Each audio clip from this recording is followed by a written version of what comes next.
On July 30th, 1975, Jimmy Hoffa mysteriously disappeared. There have been many theories over what happened to him. Did the Mafia kill him? Did he get lost in the woods? Was he kidnapped by the CIA? Or was it actually all an elaborate ruse by the government to protect Hoffa from the mob? Today we're going to break down what really happened to one of the most powerful men in America. James Riddle Hoffa was born on February 14, 1913, in Brazil, Indiana. His father worked at a Ford Motor Company factory, and his mother stayed at home taking care of the family. As a young man, he became heavily involved with the International Brotherhood of Teamsters. After getting a job as a truck driver, he moved up the ranks quickly, too, becoming the president of the local chapter of the union at age 26. During World War II, he served in the Navy before returning to the union. In 1952, he was elected as vice president of the International Brotherhood of Teamsters. And in 1957, he was named president, a position he held until 1967. As president of the union, Hoffa wanted to expand the union's power. But there was one major obstacle standing in his way: the Mafia.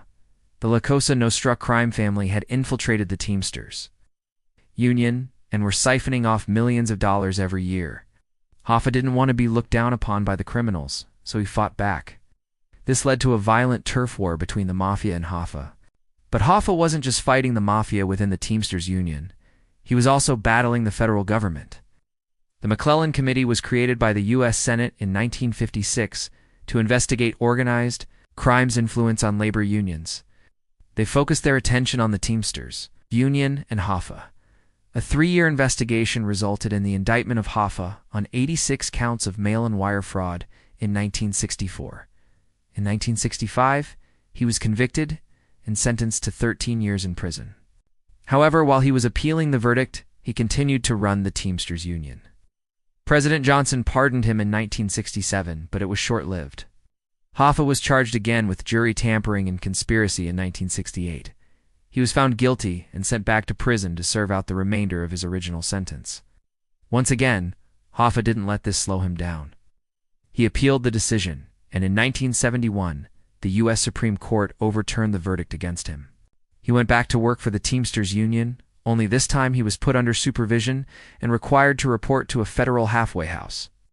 It was during this time that he made some powerful enemies within the federal government who were unhappy about being publicly embarrassed.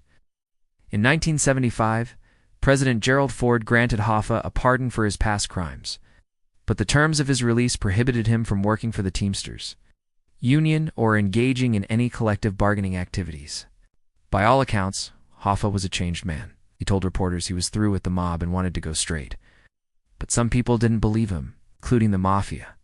They were furious over Hoffa's betrayal and felt he still had information that could lead to their capture.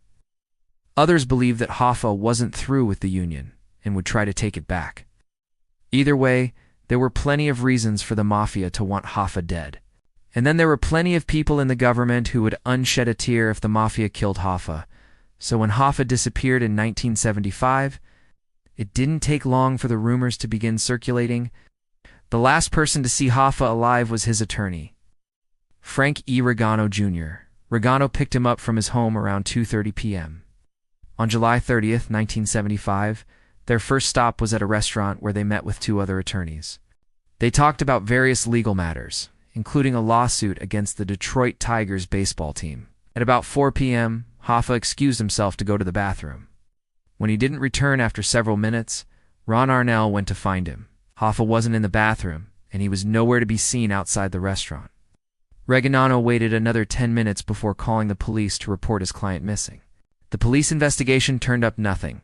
There were no signs of foul play, and no witnesses came forward with any useful information. Within days, the FBI took over the investigation. Since Hoffa had ties to organized crime, for the first few months, the FBI focused on the Mafia's possible involvement in Hoffa's disappearance.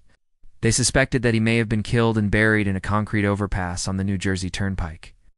Other investigators thought he might have been taken to a farm owned by the Genovese crime family in upstate New York.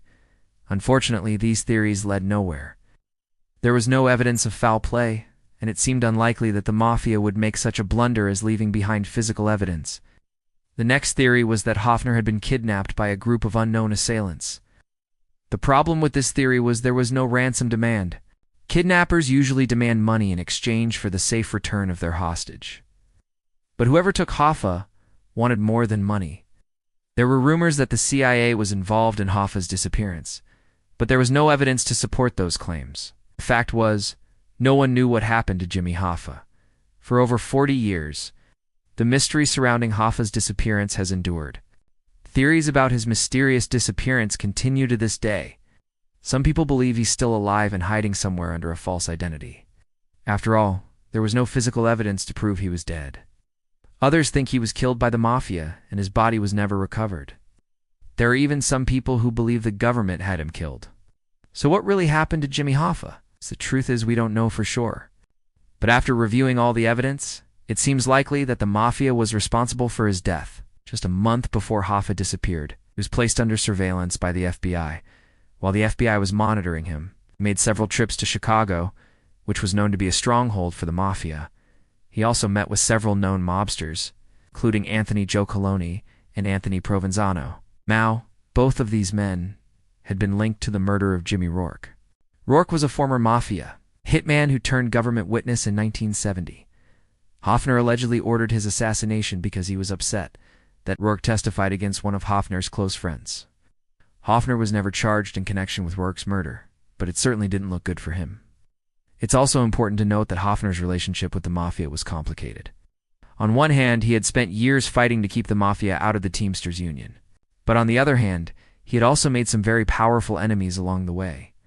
Some people believe that the Mafia had sworn revenge on Hoffa, and when he disappeared, it was them who carried out the hit.